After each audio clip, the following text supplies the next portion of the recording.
இது ஸ்டஃப்டு சப்பாத்தி எப்படி செய்யலான்னு பார்க்கலாம். அதுக்கு தேவையான பொருட்கள் என்னென்னு பார்க்கலாமா? வேக வச்ச உருளைக்கிழங்கு ஒரு 5 எடுத்துருக்கேன். தேவையான அளவு உப்பு, மஞ்சள்தூள் 1 டீஸ்பூன், எண்ணெய் சப்பாத்தி இது பண்ணுறதுக்கு.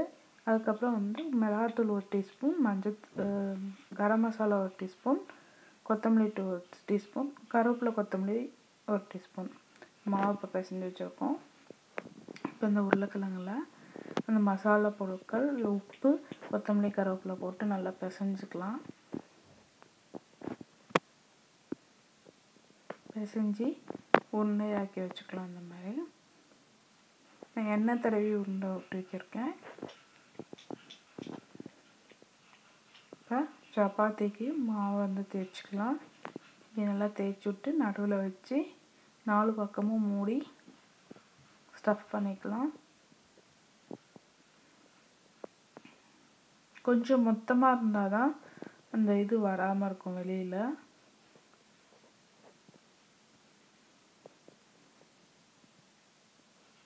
இப்போ நல்லா அப்படி உருண்டுட்டு இந்த மசாலா இருக்க பொருள் மேலே வச்சுட்டு கொஞ்சம் கொஞ்சமாக அப்படி லைட்டாக தேய்ங்க, ரொம்ப வேகமாக தைக்காதீங்க. இதுக்கு எந்த குருமா எதுவுமே செய்ய தேவையில்லை. தோசை சட்டி காய வச்சாச்சு.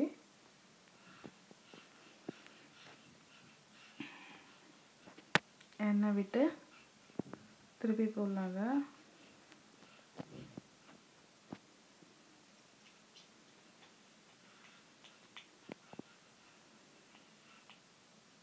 இப்போ ஸ்டஃப்டு சப்பாத்தி ரெடி ஆயிடுச்சு.